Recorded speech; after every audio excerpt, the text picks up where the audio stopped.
Assalamualaikum warahmatullahi wabarakatuh. Kita sudah mendudukan pertemuan kedua berkaitan dengan dalam gerakan sosial itu selalu orang berbicara gerakan itu pasti ada disebut dengan teori kepemimpinan ya. Apapun gerakannya, sekecil apapun ya, mau komunitas kajian,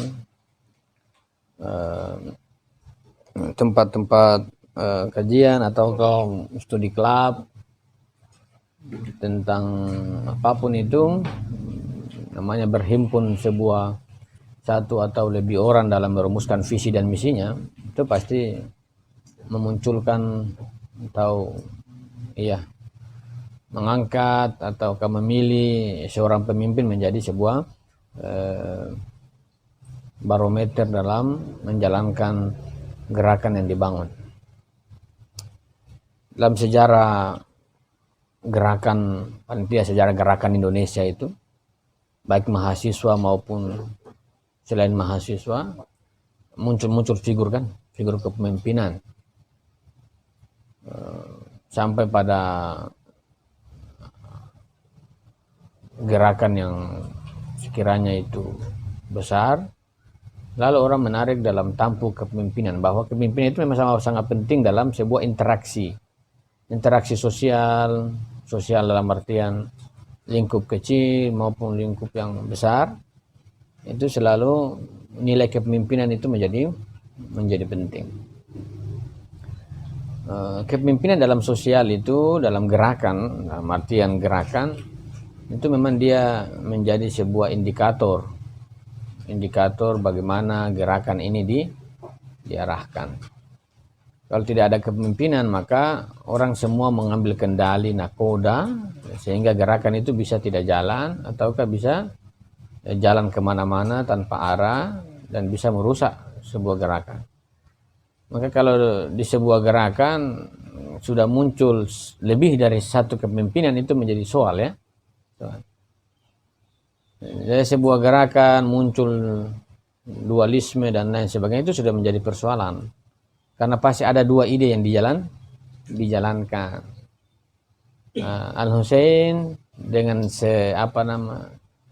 dengan yang kita lihat bagaimana cerita sejarah Asyura itu begitu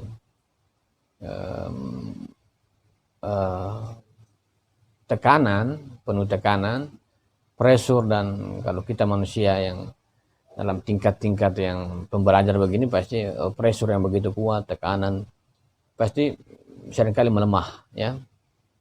Namun kenapa dalam gerakan itu yang nyata itu tidak melemah ya, tidak melemah. Kita bisa saja berkata bahwa kita siap di medan laga bertarung, mengorbankan diri, harta dan lain sebagainya. Namun seringkali itu berbeda ketika masa itu musuh di depan mata, seringkali begitu ya. Seringkali misalnya contoh anak-anak muda yang misalnya kali aksi misalnya,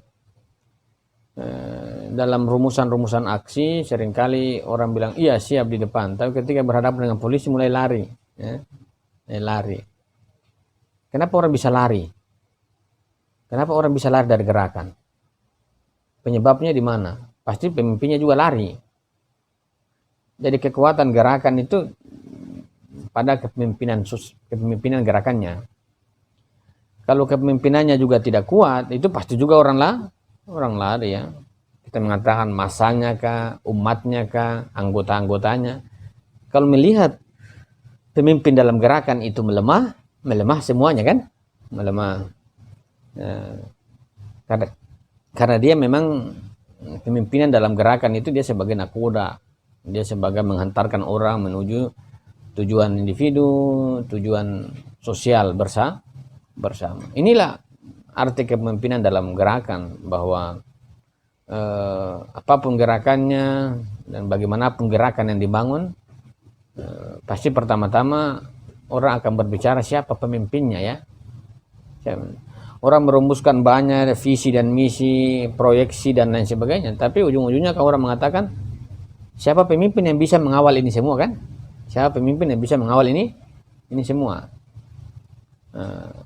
Kalau tidak ada pemimpin, maka apa yang dibangun itu percuma. Dan yang kedua, kekuatan pemimpin itu menentukan kekuatan anggota, ya, kekuatan umat. Kalau kita melihat misalnya sejarah Asyura itu, ini lagi-lagi refleksi sejarah merumuskan dalam gerakan ya. Kita melihat bahwa kalau memang tidak kuat itu pemimpin Al-Husain dalam artian waktu itu, yakin dan percaya pasti orang mundur ya. Seringkali memang tekad pemimpin itu menentukan tekad umatnya ya. Kalau pemimpin itu kuat tekadnya, itu juga biasanya mempengaruhi umatnya ya. Tapi kalau pemimpin itu lemah, biasanya faktor yang di belakang juga melemah ya. Dalam gerakan-gerakan aksi mahasiswa misalnya yang sejauh yang kita lihat, kalau pemimpinnya kuat, hadapi itu dia kuat masanya. Tapi kalau dia mulai lari, itu orang semua juga berbahaya kan dalam gerakan. Kalau tiba-tiba pemimpinnya itu kosong, berbahaya sekali. Maka kalau kita melihat misalnya dalam sistem kepemimpinan struktural yang kemarin kita sudah jelaskan, kita melihat bahwa senantiasa kepemimpinan kultur umat itu hadir bersama masyarakat kan. Tapi kalau kita berbicara tentang kepemimpinan struktural itu dia jauh ya, terpisah. Dalam dua figur kepemimpinan yang kita lihat misalnya Al-Husain, yang kita katakan dia sebagai stereotip kepemimpinan kebudayaan, kemanusiaan, dan keumatan. Di sisi yang lain, almarhum Yazid, dia adalah sebuah kepemimpinan politik struktural waktu itu ya. Ketika kita membaca fase sejarah itu, kita bisa melihat bahwa memang yang bersama masyarakat, hadir derita masyarakat itu kan kepemimpinan kultur. Al-Husain itu kan dia hadir bersama anggota-anggotanya, bersama mendampingi tekanan-tekanan pressure masyarakatnya. Tapi kalau Yazid bin Muawiyah dalam lakon sejarah waktu itu menjauh dalam artian di belakang. Tapi kalau kepala-kepala suku selalu di depan ya. Ini bicara kepemimpinan keumatan. Kalau kita lebih kepemimpinan kebudayaan itu selalu bersama dengan penderitaan masyarakat. Selalu bersama dengan di mana masyarakat itu ada, dia di situ. Ini kepemimpinan yang ditunjukkan dalam filsafat gerakan Al-Husain. Oleh karena itu, lantas memunculkan berbagai macam pertanyaan-pertanyaan. Karena gerakan itu dia hadir bersama masyarakat dalam relasinya, proses-proses interaksi menuju tujuan sosialnya, tujuan individunya. Maka pemimpin tentu dia akan lebih mengetahui visi kemasyarakatan dan dia lebih mengetahui apa kebutuhan masyarakat. Maka hadir bersama masyarakat itu sebagai sebuah gerakan sosial itu adalah hal yang mesti. Maka kita melihat sebenarnya elitisme sosial, elitisme pemimpin itu sulit dalam gerakan. Sangat sulit ditemukan karena, tapi kalau dalam struktural itu bisa dipahami elitisme itu karena memang dia menjauh. Kalau dia menjauh pasti elitisme muncul. Tapi kalau dia hadir bersama masyarakat, maka kan hal yang mustahil ketika misalnya kita hadir bersama masyarakat kita, kemudian masyarakat kita itu makan tempe, kemudian kita makan pizza bersama. Kita makan pizza, masyarakat makan tempe. Itu kan pasti dikatakan apa? Tidak sopan, tidak empati kan? Tapi kalau berbicara dengan kepemimpinan struktural itu tidak menjadi soal karena dia tersembunyi. Nah, maka kepemimpinan keumatan, kebudayaan itu sebenarnya itu kepemimpinan yang hadir dan apa yang dirasakan, apa yang dialami masyarakat itu dia pun mengelak. Karena dia harus merasakan apa? Dia harus berkaitan dan memahami bagaimana interaksi kesadaran individu dan bagaimana persoalan kebatinan orang dalam bagaimana menghadapi situasi kehidupan. Dan situasi kehidupan waktu itu dalam jejak Asyura, Karbala itu bagaimana itu? 72 dalam cekaman maut. Itu kalau seorang pemimpin saya yang diberikan amanah itu bagaimana dia menghadapi suasana itu ya. Kalau suasana begitu mencekam dan seorang pemimpin tidak punya kekuatan, punya apa? Punya kemampuan pengelolaan diri, masih jatuh ya. Jadi kita melihat bagaimana sejak Asura ada sebuah kepemimpinan yang itu berkaitan dengan sosialnya. Pada sisi yang lain, kekuatan seorang pemimpin dan masyarakatnya ditentukan oleh pemimpin. Dan dalam tekanan apapun tidak menggoyahkan jiwa seorang pemimpin dan umatnya. Itu karena berkaitan dengan kemampuan orang mengelola jiwanya. Kekuatan jiwanya itu memang kuat. Nah, lantas kita bertanya, jika gerakan sosial itu adalah berkaitan dengan sebuah kepemimpinan dan tidak terbantai itu. Dan yang kedua, bahwa dalam gerakan sosial itu, bahwa kita melihat dalam lakon sejarah Asura, Karbala, itu dia menunjukkan bahwa visi ya, gerakan yang kita simpulkan kemarin dia memisahkan sistem politik selesai. Di sisi yang lain ada hal yang lebih penting yang kita melihat, bahwa gerakan sosial dibangun dalam dalam memisahkan baik dan buruk, atau kita katakan bahwa gerakan itu, bahwa kepemimpinan itu, gerakan kepemimpinan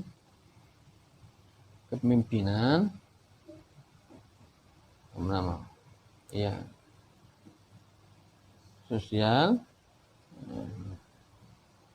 ini berkaitan dengan amar ma'ruf ya, nahi mungkar.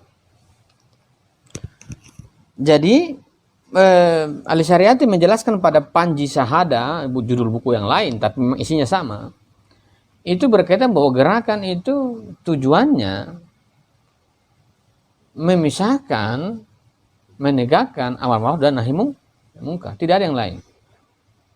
Kalau kita berbicara tentang amar ma'ruf nahi mungkar dalam gerakan ini, seringkali gerakan sosial kita dalam cerita Karbala, bahwa perjalanan 72 manusia menuju Irak yang kemudian berhadapan dalam medan laga itu hanya mau menegakkan ini, amar ma'ruf nahi mungkar, tapi bentuknya lain. Tapi kita kan amar ma'ruf nahi mungkar, mencegah perbuatan keji dan mungkar. Sehingga sebuah alur sahada itu digunakan. Kita seringkali dalam orang berbicara gerakan sosial, gerakan apapun itu, tujuan selain amar ma'ruf nahi mungkar itu nanti terjadi sebuah tujuan kepentingan. Kalau kita berbicara bahwa kemarin itu ada kesadaran yang sama, ya, kesadaran yang sama dalam sebuah entitas sosial, itu selalu berkaitan dengan tujuan dan kepentingan gerakan. Dan kalau bicara tentang kesadaran yang sama, itu dia akan berkaitan dengan sebuah kesadaran tujuan gerakan, dan ini adalah berkaitan dengan amar ma'ruf ya. Jadi seorang kepemimpinan, seorang individu dalam gerakannya yang dia letakkan dalam gerakan, dalam sasarannya itu bersama ya. Karena ini adalah sebuah kesadaran bersama masyarakatnya, kesadaran bersama dengan sosial,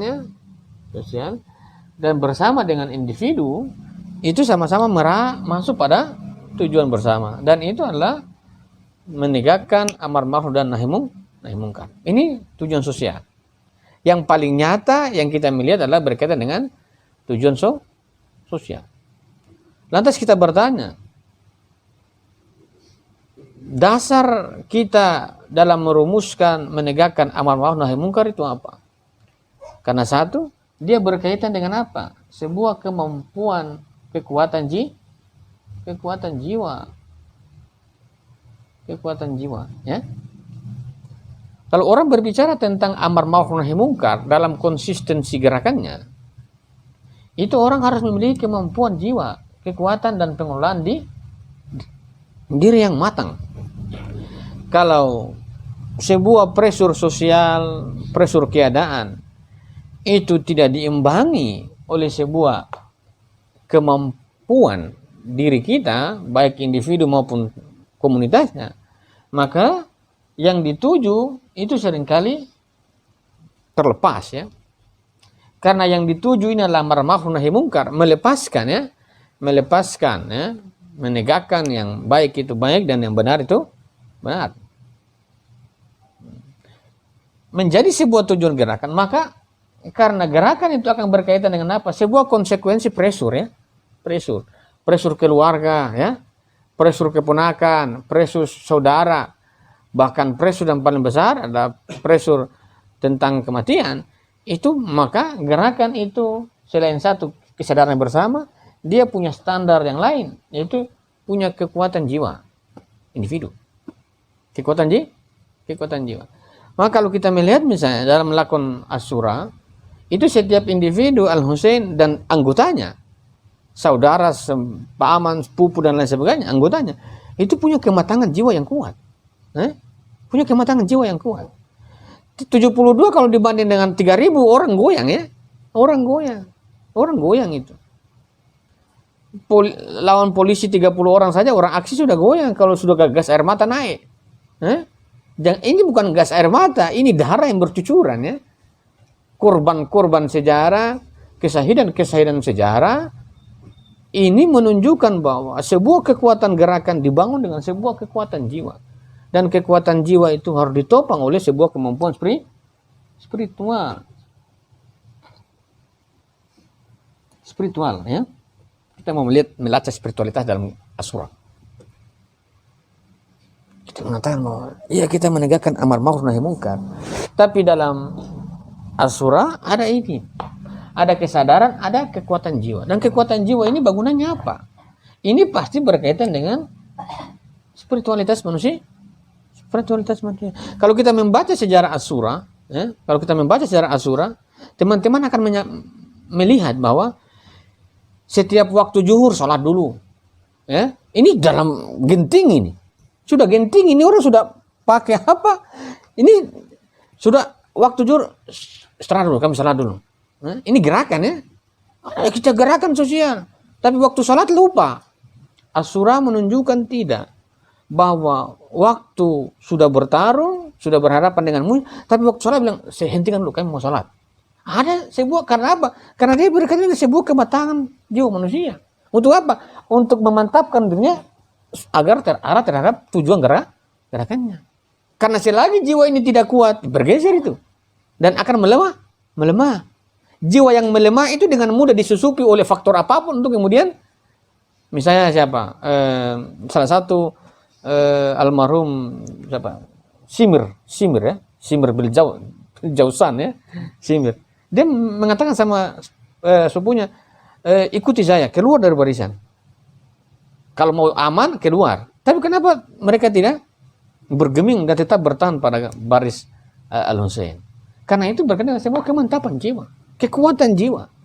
Dan kekuatan jiwa dalam masuk pada ruang amar ma'ruf nahi mungkar, ini bukan hanya semata-mata kita menegakkan amar ma'ruf nahi mungkar, tapi Al-Husain menunjukkan bahwa ada kemampuan jiwa, pengelolaan jiwa, dan itu adalah berkaitan dengan spiritualitas, dan ini adalah ibadah salat. Teman-teman, waktu zuhur ini sudah perang-perangan, hentikan dulu, kami sholat dulu. Bahwa tujuan yang menggebu-gebu dalam gerakan itu harus diimbangi oleh spiritualitas jiwa. Agar apa? Agar hati mereka senantiasa fokus terhadap tujuannya. Bahwa orang berjuang memang kita menegakkan amar ma'ruf nahi mungkar dalam gerakan. Tapi jangan begitu, ada juga faktor individu manusia. Karena ini berkaitan dengan sebuah gerakan yang berkaitan dengan sebuah pembimbingan diri individu maupun sosial. Kalau amar ma'ruf nahi mungkar itu berkaitan dengan sosial. Memisahkan yang baik dengan yang buruk. Namun ada dalam gerakan itu berkaitan dengan spiritualitas manusia, dan itu adalah ibadah. Ada orang bergerak, membangun gerakan sampai lupa ibadah ya. Asyura ini. Oh, kalau orang membangun gerak sampai sholat saja lupa, tidak, itu bukan cerita gerakan kemanusiaan Al-Husain. Al-Husain segenting apapun dia melawan musuh, tapi ketika waktu sholat datang berhenti itu. Semua peperangan berhenti. Sebentar dulu. Walaupun musuh mengancam, tetap melakukan ini. Karena dalam perang sekuat apapun perang, namanya bicara gerakan, ada disebut dengan evolusi diri. Ada perjalanan diri. Kita telah berjalan dalam sosial melawan kehendak apapun itu musuh. Namun perjalanan diri perlu diolah.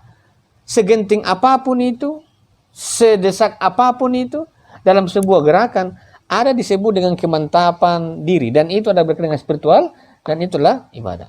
Inna salata tanha anil fasai wal munkar. Sesungguhnya salat itu mencegah perbuatan keji dan mungkar. Sebelum kalian mencegah perbuatan keji dan mungkar, cegah dulu dalam individu. Hussein, saya mau melawan pemerintahan zalim. Salat tahajud juga tidak. Saya mau menjalankan perlawanan sekuat apapun. Salat zuhur pun putus. Tidak. Perjuangan amar ma'ruf nahi mungkar itu ditopang dengan apa? Amar ma'ruf pada diri. Inna salata tanha. Sesungguhnya salat itu, salat mencegah. Okay? Dia mencegah itu. Sesungguhnya salat itu mencegah perbuatan keji dan salat itu fungsinya mencegah. Kalau kita sudah taruh pada gerakan nahi mungkar di realitas sosial, kita juga mencegah kan? Mencegah.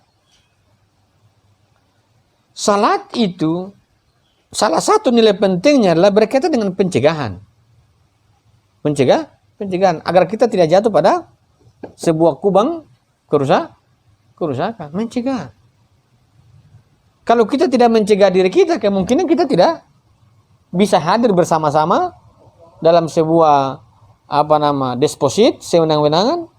Ataukah kita, kalau tidak punya kemampuan spiritual dalam gerakan, kita juga bisa menjadi bagian dari karena kita punya potensi yang manusia. Bisa ada sisi baiknya ketika tidak mampu, bisa juga hidup sisi baiknya, ataukah bisa juga sisi buruknya. Dalam fluktuatif kemanusiaan manusia dalam dirinya dan realitas sosial itu selalu berdinamika. Maka ketika kita melihat bahwa gerakan Al-Husain meletakkan gerakannya satu kesadaran bersama. Kesadaran bersama itu harus ditunjang oleh sebuah kemampuan spiritualitas manusia. Dan kemampuan spiritualitas manusia itu adalah sebagai sebuah kekuatan dalam meletakkan, merumuskan, mengerjakan yang disebut dengan amar ma'ruf nahi mungkar. Problem sosial hari ini, kejadian-kejadian sosial hari ini, kita mengatakan bahwa antara baik dan buruk itu sulit kali dibedakan. Bahwa ada kala kita berbuat buruk, iya. Ada kala kita jatuh pada keburukan, iya. Ada kala kita jatuh pada kebaikan, iya. Pertanyaan kemudian, kenapa kita bisa jatuh begitu? Padahal kalau kita berbicara gerakan, itu disebut dalam gerakan itu, ada yang disebut dengan sebuah sistem bersama. Sistem. Jadi kalau kita mengatakan bahwa spiritualitas manusia itu menjaga manusia, maka dalam gerakan sosial itu ada disebut dengan sistem sosial, sistem gerakan. Sistem gerakan. Berarti kan sistem gerakan. Karena gerakan sosial itu dia berkaitan dengan tujuan bersama, maka itu dia juga harus menegakkan yang disebut dengan sistem bersama, dan itulah sistem gerakan. Maka salat itu spiritualitas dalam Al-Husain itu sistem dalam gerakannya. Bukan hanya sekedar keinginan individu, bukan hanya sekedar keputusan individu, bukan hanya sekedar keinginan individu, tapi inilah sebuah sistem dalam gerakan. Kalau kita mengatakan, ya saya salat kalau saya paham, kalau saya tahu, itu namanya berbicara tentang sebuah kesadaran ibadah. Tapi kalau sudah hadir dalam gerakan, itu sudah tidak berbicara bahwa saya sadar baru saya lakukan. Kalau sudah berbicara dalam gerakan, salat itu menjadi sebuah sistem dalam gerakan. Dan Al-Husain menunjukkan hal begitu. Setiap masuk salat subuh berhenti dulu, salat dulu sama-sama berjamaah. Ketika masuk salat zuhur dalam peperangan, istirahat dulu, sampaikan kepada mereka kami mau salat, berjumpa dengan Tuhan. Bahwa gerakan seketat apapun, seriskan apapun, sekejam apapun itu gerakan, orang senantiasa tidak bisa melupakan dirinya. Kita hanya ada kala kita mengatakan, ayo kita kita berupaya supaya kita membebaskan manusia yang tertindas. Kita tanpa henti melawan secara terus menerus, tapi ada diri. Karena dalam gerakan itu yang dia mau jalankan apa? Dia mau menjalankan diri manusia, individu, dan diri sosial. Maka kalau kita menarik pada sebuah rumusan amar ma'ruf nahi munkar sosial, kita akan mengatakan, lantas individu saya di mana dalam sosial itu? Individu saya, karena dia berkaitan dengan sisi amar ma'ruf, dan itu kan berkaitan dengan pengorbanan. Maka sisi spiritualitas manusia dalam gerakan itu akan menarik dia pada sebuah kemampuan pengorbanan. Saya belum terlalu yakin ketika gerakan itu dibangun hanya sekedar sebuah bahasa emosi, namun dia tidak punya sistem gerakan. Sistem gerakan. Kalau kita berbicara tentang gerakan, ayo gerakan bergerak, iya tidak masalah. Konsolidasi, iya itu biasa. Itu kan strategi-strategi gerakan. Tapi kalau kita berbicara tentang sistem gerakan, itu berkaitan dengan evolusi individu dalam gerakan. Diri. Yang kedua, dia berkaitan dengan tanggung jawab gerakan. Kalau gerakan itu berkaitan dengan evolusi individu, dan dia berkaitan dengan tujuan gerakan, amar ma'ruf nahi munkar, maka di transisi itulah dia harus meningkatkan spiritualitas sebagai individu. Spiritualitas individu itu adalah berkaitan dengan dirinya, pengenalan terhadap Tuhannya, dan pada sisi spiritualitas itu dia masuk dalam ruang sosial. Inna salata tanha anil fahsya'i wal munkar. Sesungguhnya salat itu mencegah perbuatan keji dan mungkar. Perbuatan keji itu berkaitan dengan individu dan sosial. Jadi kalau kita melihat sebuah perbuatan kekejian dalam sosial, namun individu tidak bergerak, tidak tergerak sekalipun walaupun tidak dalam tindakan, paling tidak hatinya mencekam, itu berarti ada persoalan pada individu. Menurut Ayatullah Muhammad Baqir Sadar, bahwa salat itu meningkatkan tingkat sensitif perasaannya dan pikirannya. Seringkali problem sosial itu tidak teramati secara baik karena persoalannya ada pada sebuah sensitivitas individu terhadap kenyataan. Dan sensitivitas individu itu dalam membangun kematangan itu berkaitan dengan sebuah sisi kemantapan individu dalam peningkatan derajat kualitas diri untuk menjadikan dirinya berada dalam sebuah pengenalan diri, dan itu berkaitan dengan kekuatan jiwa. Tanpa melihat yang jauh, seringkali kita dalam kehidupan kita sehari-hari, kita mungkin misalnya disuruh kerja 1 piket saja, 2 piket atau 3 piket paling tidak, orang seringkali kemudian mulai melemah ya. Saya capek. Ada kala alasan capek salat tunda ya. Ada kala alasan capek salat diabaikan. Ada kasus kemarin, saya punya teman, dia beberapa proyek banyak.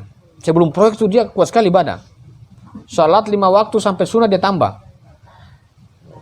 Ketika dapat proyek, maghrib subuh lewat, ketika diingatkan marah. Ini gerakan apa nih? Gerakan sosial itu dalam keadaan senang tetap masuk dalam jalur spiritual, dalam keadaan menderita apalagi itu tetap masuk dalam jalur spiritual. Karena gerakan ini dia berkaitan dengan apa? Sebuah misi yang secara terus menerus, dan dalam gerakan sosial Al-Husain itu ada sistem gerakan, dan sholat itu adalah bagian dari sistem gerakannya. Datang waktu zuhur, semua tinggalkan aktivitas. Padahal ini musuh di depan ini. Sampaikan pada musuh supaya kita berhenti dulu, saya mau ibadah. Waktu subuh, hentikan dulu, kami mau ibadah. Waktu zuhur, peperangan itu, kita hentikan. Ibadah bayang. Perang apa begitu tuh? Ya, kalau perang itu, kalau tembak 1 kali. Jangan dibiarkan lolos. Kalau Machiavelli ya. Kalau dia sudah kurung itu musuh. Padahal kalau dalam gerakan Sunju, ketika musuh itu dikurung, kekuatan musuh akan lebih kuat dalam gerakan itu.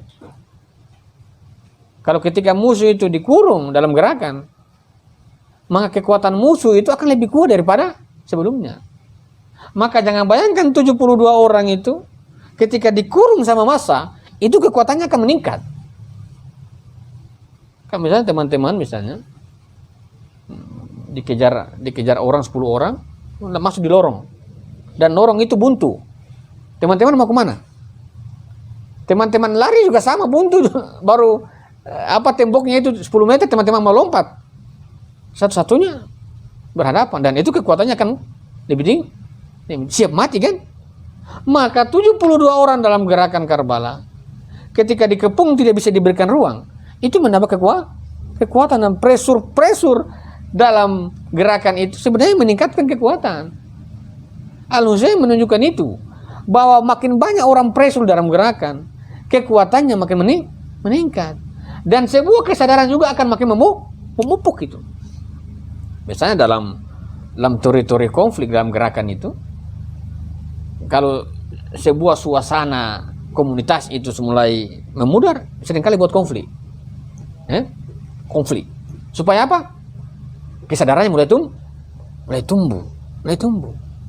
Menguat lagi kan? Menguat. Dalam Karbala itu bukan sekedar buatan-buatan konflik, itu nyata konfliknya. Maka kesadaran mereka pasti tetap utuh. Kalau kesadaran mereka tetap utuh, tujuannya pasti kuat. Kalau tujuannya pasti kuat, itu karena sebuah pengolahan diri, kemampuan diri dalam meletakkan dirinya pada basis spiritualitas. Ada orang, ayo kita sama-sama bangun gerakan. Kita 1 tahun pertama begini-begini. Ada disebut dengan gerakan diri. Kita bergerak dalam sosial, tapi jangan lupa diri juga harus ikut bergerak. Kita cuma membebaskan manusia yang tertindas, tapi pada sisi bersamaan kita juga tertindas ya. Tertindas itu. Ayo kita membebaskan kaum tertindas. Pada saat bersamaan kita juga tertindas. Jadi kita mengatakan itu adalah kaum tertindas, kita harus bebaskan, tapi pada kehidupan sosial kita juga tidak ikut terbebaskan. Al-Husain tidak. Dia membebaskan. Dia meletakkan amar ma'ruf nahi mungkar. Dia memisahkan sebuah kebenaran dan kebatilan atau kepemimpinan politik dan struktural dalam gerakannya. Pada saat bersamaan dia juga mengevolusi diri. Maka standar kemampuan dalam gerakan itu pada standar kemampuan dan spiritual itu harus apa? Harus hadir dalam sistem gerakan. Bukan hanya kalau mau sholat ya monggo. Itu intelektual ya. Itu intelektual. Karena bicara gerakan ini berbicara tentang sebuah tatanan ideologi, kata Al-Syariati. Maka ideologi itu akan apa? Membuat dia aktif. Dan membuat dia menawarkan sebuah kepastian. Dan salah satu bentuk pekerjaan ideologi dalam gerakan itu meningkatkan gerakan individu. Sebagaimana pada pembahasan ideologi kaum intelektual. Bahwa ada disebut dengan pengelolaan diri. Dan pengelolaan diri itu diletakkan dalam apa? Dalam sebuah tanggung jawab. Jadi kalau tanggung jawab itu tidak diletakkan dalam gerakan, maka sebuah perjalanan diri individu dalam gerakan tidak terjadi. Dan masalah-masalah spiritual itu berkaitan dengan sistem gerakan. Al-Husain menunjukkan itu. Ada sistem sosialnya, bahwa beliau sebagai pemimpin, siapa yang mau mati saja, cepat menjemput kematian. Tapi pada sisi yang lain, dia membangun sistem spiritual dalam gerak. Salat berhenti semua. Salat sama-sama. Setelah salat, ya masuk lagi. Berjuang lagi, begitu. Jadi hal-hal spiritual dalam gerakan itu jangan dianggap remeh, karena itu berkaitan dengan apa? Sebuah kekuatan jiwa, kefokusan jiwa, membangun sensitivitas diri terhadap tanggung jawab bersama. Kalau gerakan meninggalkan itu, sangat berbahaya, karena diri ini dalam teori fitrah dia fluktuatif, karena dia hanya sekedar potensialitas. Dia hanya sekedar potensialitas dan dia berkaitan dengan realitas-realitas yang tidak menentu. Maka seringkali akan menjadikan dirinya itu mengambang dan mengalami sebuah dilematis. Spiritualitas itu menguatkan diri menuju pada aktualitasnya, dan salah satu kecenderungan diri itu berkaitan dengan sebuah realitas sosial dalam aspek-aspek tanggung jawab. Kalau kita melepaskan aspek spiritualitas dalam gerakan, saya bisa bayangkan dalam jejak Asura itu, kalau melepaskan sebuah tindakan spiritual dalam gerakan Al-Husain, yang ada apa? Jadi orang yang mengatakan amar ma'ruf nahi mungkar dalam lakon Karbala, dan teman-teman saudara-saudara yang 3.000 juga menegakkan juga tujuan gerakan mereka. Namun kalau pertempuran dan perlawanan itu tidak ada sisi spiritualitasnya, itu semua sama. Sama.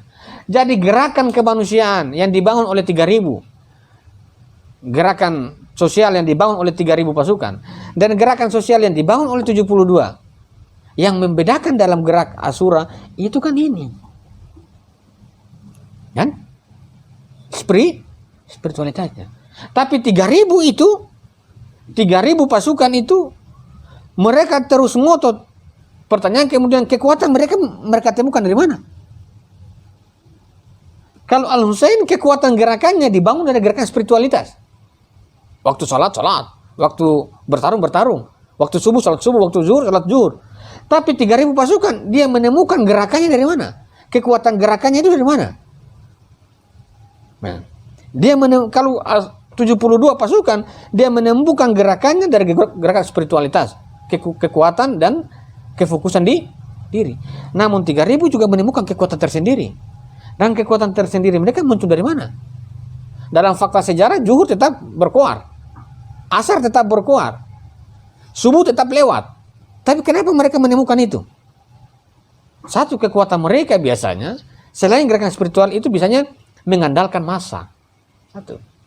Yang kedua, mengandalkan apa? Imbalan. Kalau itu tidak ada massa dan tidak ada imbalan, paling tidak yang terlihat adalah sebuah problem kebencian. Karena kebencian juga bisa menguatkan orang. Kalau tidak ditopang oleh kemampuan imbalan dan massa, itu seringkali mengendur dalam gerakan. Dan hal-hal spiritualitas dalam artian massa dan artian imbalan, spiritual tidak masuk dalam sebuah sistem gerakan. Al-Husain memasukkan ibadah itu sebagai sistem gerakan dan sifatnya diwajibkan itu. Karena sistem gerakan terkait dengan Asura itu adalah pergerakan sosial, amar ma'ruf, dan amal ma'ruf juga berkaitan dengan individu. Karena inna salata tanha 'anil fahsya'i wal munkar. Sesungguhnya salat itu mencegah perbuatan keji dan munkar. Bukan kita sudah berbuat keji baru salat, tidak. Salat dulu agar perbuatan keji tidak dilakukan. Maka kita mengatakan kalau salat itu dia letakkan dalam gerakan sosialnya, dan ini adalah arti pencegahan perbuatan keji dan mungkar, maka murni pencegahan amar ma'ruf nahi mungkar dalam tataran sosial itu artinya apa? Kalau kita mengatakan bahwa spiritual ibadah itu mencegah perbuatan keji dan mungkar, lantas kemudian amar ma'ruf itu diletakkan pada sosial, kita punya pertanyaan, lantas amar ma'ruf di luar itu artinya apa? Kita menegakkan amar ma'ruf nahi mungkar, mana baik, mana benar, direalisasikan. Tapi kalau dia itu ditopang oleh ibadah, dan ibadah itu salah satu fungsinya adalah pencegahan, mencegah perbuatan. Bukan kita sudah berbuat baru berdoa, itu namanya bertobat. Kalau kita sudah berbuat maksiat, berbuat kezaliman, kemudian ya Allah dalam ibadah, ya Allah mohon maaf, itu namanya bertobat. Kalau salat itu justru salat mendahului perbuatan, karena dia berkaitan dengan apa? Pencegahan. Salat itu mencegah perbuatan, kan? Mencegah perbuatan keji. Jadi salat itu mendahului perbuatan. Salat itu mendahului perjuangan Al-Husain. Salat dulu ya. Bangunlah salat dulu. Bangun salat malam, 5 waktu, amalan-amalan diperkuat dulu. Baru teriak, zalim. Jangan teriak-teriak zalim. Salat juga putus-putus nanti. Ya Allah, tadi saya bersalah. Itu namanya bertobat. Itu bertobat itu bebas saja bertobat ya, merefleksikan kesalahan. Tapi dalam gerakan itu, karena selagi kalau dia jatuh pada kesalahan, berarti kemampuan gerakannya tidak utuh. Misalnya kalau saya jatuh pada kesalahan, berarti tidak ada sistem gerakan. Bagaimana saya mau mengikuti seseorang yang kehidupannya tiap hari itu jatuh pada kesalahan? Berarti tidak ada bangunan sistem gerak. Al-Husain meletakkan salat, dan salat itu adalah mencegah perbuatan. Berarti salat itu mendahului perbuatan amar ma'ruf. Kalau salat itu mendahului amar ma'ruf dalam sosial, lantas amar ma'ruf ini dilakukan, itu dalam arti apa? Dalam arti apa? Pasti ini akan cuma diartikan dalam arti cinta saja. Karena dia berkaitan dengan pencegah. Jadi meletakkan amar ma'ruf ini bukan berarti bahwa ini berkaitan dengan balas dendam, tidak. Berkaitan dengan kebencian, tidak. Namun itu berkaitan dengan apa? Pencegahan dalam sosial. Dan itu berkaitan dengan amar ma'ruf dulu. Dan itu adalah sebuah bangunan cinta. Maka kesadaran bersama dibangun oleh spiritualitas. Dalam gerakannya dia akan masuk pada gerakan-gerakan dalam aktualitas kecintaan. Ini kalau ada orang mengatakan, ini masa sudah, gerakan dulu, tidak usah ingat-ingat itu, tidak. Al-Husain menunjukkan salat itu mendahului gerakan. Maksudnya mendahului gerakan itu mendahului perjuangan. Salat zuhur, salat subuh, salat. Bahkan dalam perjalanan dari Mekah ya, masuk ke Irak, ke Kufa, masuk ke Karbala, setiap salat berhenti, waktu salat berhenti, Belum sampai Medan Laga, salat berhenti. Baru setiap waktu salat terus berhenti. Salat malam lain, bangun salat malam, subuh berdoa begitu. Ini karena apa? Dia mau membangun sebuah orientasi dan kemampuan jiwanya dalam meniti gerakan diri dan gerakan sosial. Dan itu berkaitan amar ma'ruf. Kalau salat itu mencegah orang, kalau dia mencegah, berarti apa? Salat itu sebagai nasihat diri, namanya mencegah. Misalnya teman-teman ini saya bilang jangan begitu, kan saya menasihati ya, menasihati. Maka kalau teman-teman melihat dalam gerakan Al-Husain, wahai Simir, kamu kenal saya? Dalam dialognya, iya, kamu saya kenal, putra saya adalah cucu Nabi, putra Ali, anak Fatimah, cucunya Khadijah. Iya, kami kenal. Tapi dia berbicara dialog, menasihati kan? Artinya apa? Bahwa salat itu pada akhirnya dia akan membangun orang para gerak-gerak sebelum jatuh pada sebuah kemestian pergerakan, pertarungan. Itu ada bahasa nasihat mendahului. Kalau teman-teman membaca lakon Karbala dalam gerakannya, sebelum terjadi pertempuran besar-besaran, itu pasti ada bahasa dialog, nasihat karena dia apa? Berkaitan dengan pencegahan. Ingat saya ingat. Kamu adalah cucu ini, putra ini, anak ini, adik dari ini kan? Tapi kenapa kalian masih perangi saya? Ini berkaitan dengan perintah. Komandan. Ini perhatikan. Jadi salat itu mencegah. Maka kehidupan individu dalam spiritualitas gerakannya, dalam gerakan sosialnya, itu dia akan bangun terus mencegah orang. Bukan orang sudah melakukannya baru bertobat dosa. Sebagaimana tadi saya baca di teman-teman hijrah punya story, bahwa ajab Allah itu bagi orang yang tidak sholat itu dua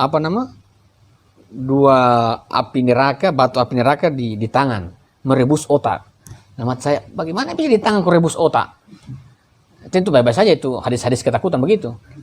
Bisa dipahami ya, maksudnya bagaimana pentingnya ibadah. Tapi kayaknya tidak rasional juga itu hadis itu. Taruh sini kemudian rebus otak. Ini pasti rusak, kalau panas begitu kan pasti jatuh tuh bara api ya. Dan mungkin rebus otak, kecuali begini rebus otak. Ya kan? Tapi kita ambil sisi yang baik-baiknya saja. Tidak usah kritik epistemiknya, kritik matanya ya biasanya. Nah, tapi kita lihat saja bahwa salat itu memang penting ya. Penting. Apalagi dalam teori gerakan, spiritualitas. Karena dia berkaitan dengan pencegahan individu. Kalau Sayyidina Ali ketika dalam perangnya, ketika dia mau membunuh musuhnya, ketika musuhnya itu meludahinya, dia tidak bunuh. Karena tidak bisa, karena itu hanya ketika ada sebuah rasa kebencian muncul dalam jiwa, tidak bisa. Harus tetap dalam pencegahan. Mencegah perbuatan keji dan mungkar. Maka diri individu dalam sistem gerakan sosial spiritualnya, itu individu mencegah perbuatannya dari perbuatan keji dan mungkar sebelum meletakkan perbuatan tanggung jawab amar ma'ruf nahi munkar. Jadi memang dalam individu memang telah dibangun steril. Tidak ada lagi sebuah tujuan gerakan kecuali hanya tujuan kecintaan. Karena di sini kan nanti pertemuan dengan liqa kan? Kamu jangan sedikit lagi kamu akan ketemu dengan kakekmu. Ya tahan, kamu punya haus, maju terus. Nanti sedikit lagi kamu dapat air yang dijanjikan dalam dimantangkan bahwa dalam kekeringannya sabar saja, terus maju. Lagian tuh nanti kamu minum air yang banyak, bertemu dengan Rasul, bertemu dengan orang-orang yang baik dalam surga dan lain sebagainya. Karena apa? Cinta.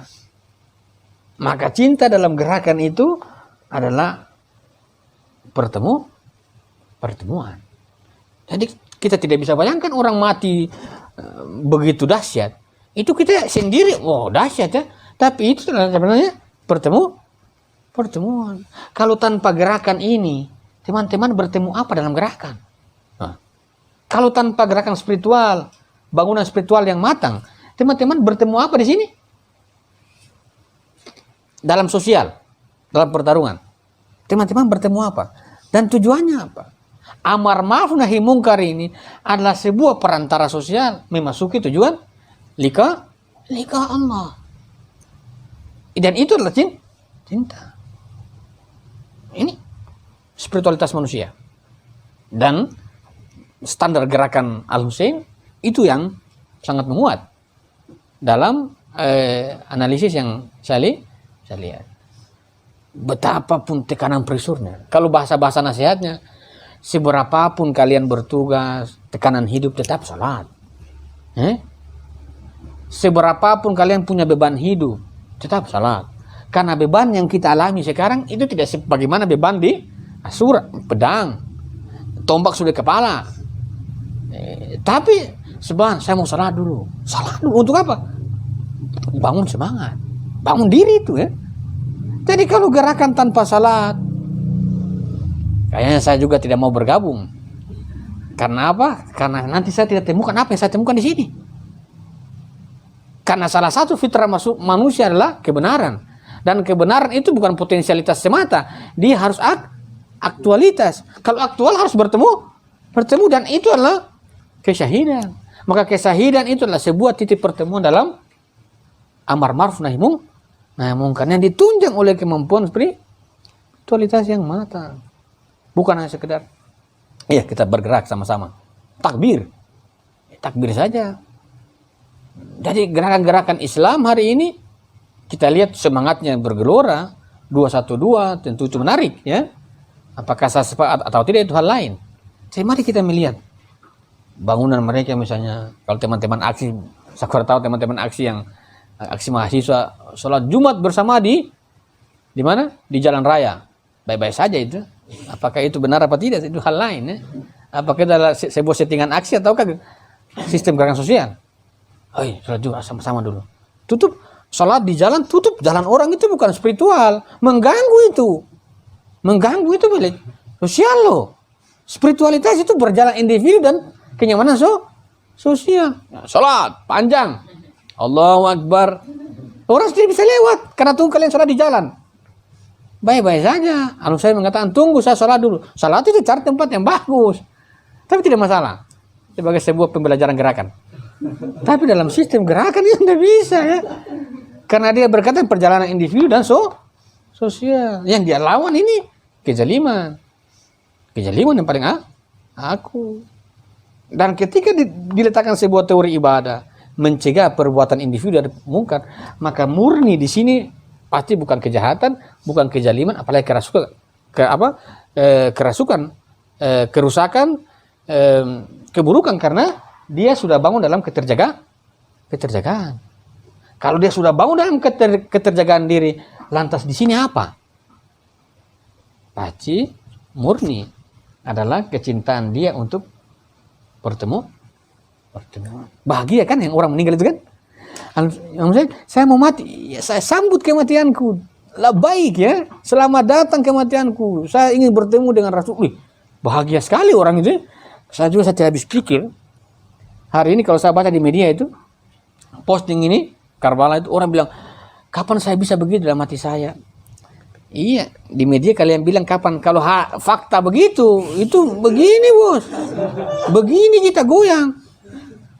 Jadi kita bisa berbicara teori begini, enak ya. Tapi ketika ini tidak menguat dalam diri kita, jangan-jangan kebaikan datang kita tolak. Gerakan yang di depan mata, gerakan kemanusiaan kita bisa tolak. Karena dia berkaitan dengan apa?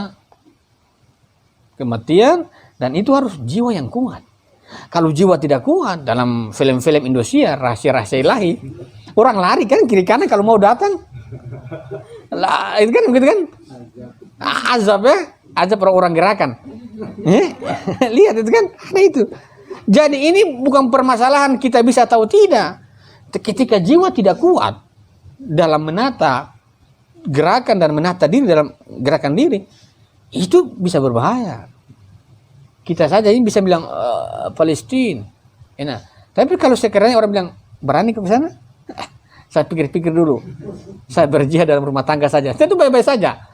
Tapi makanya ditekankan dalam spiritualitas itu bukan hanya sekedar candu, tapi dia adalah sebuah sistem gerakan sosial, sistem gerakan yang itu diperhadapkan dengan sebuah kemungkaran, kezaliman. Untuk apa kezaliman ini dibongkar? Untuk apa? Dengan cinta untuk sampai sini. Jadi kalau kita mengatakan spiritual, cinta, kemudian sini keburukan, baru sini Allah ya. Temukan itu Allah dalam balik keburukan. Jangan. Jadi dalam realitas itu pasti berhadapan dengan keburukan. Kalau teman-teman mau bertemu dengan liqa Allah, hadapi keburukan. Bukan hadapi kebaikan, enggak. Spiritual, cinta. Kemudian masuk keburukan, amar ma'ruf kan? Kemudian bertemu liqa Allah, pertemuan Allah itu di balik keburukan. Bukan sebelum keburukan. Kalau sebelum keburukan itu ekstasi spiritual. Spiritual dalam sistem gerakan itu di balik itu. Liqa Allah itu di balik keburukan yang harus dimasuki. Maka orang-orang yang memiliki jiwa yang matang secara spiritual, dia senantiasa menginginkan keburukan di hadapannya untuk dihadapi. Dia tidak bisa hidup sehari tanpa ada refleksi keburukan paling tidak dirinya dia bombardir. Saya salat subuh tidak, buruk, zalim. Salat zuhur tidak, jah. Jadi dia berkaitan dengan kecintaan terhadap pertemuan dan kecintaan terhadap liqa Allah itu satu-satunya yang dia lewati amar ma'ruf, dan itu berbicara tentang kejalim. Dia harus lewati ini. Kalau dia tidak lewati ini, dia tidak masuk di ruang ini. Kalau ruang ini bisa ditemui sebelum ini, nah, buat apa capek-capek pergi menghadapi di medan laga begini? Lebih saya dalam rumah, astagfirullah, datang, bisa dipanggil-panggil kan? Kayak jelangkung itu kan? Datang tidak diundang, begitu kan? Tapi dalam Al-Husain, pertemuan dengan Allah itu harus masuk pada pertarungan realitas sosial, amar ma'ruf nahi mungkar. Situlah titik pertemuan. Spiritualitas begitu. Kira-kira begitu. Assalamualaikum warahmatullahi wabarakatuh.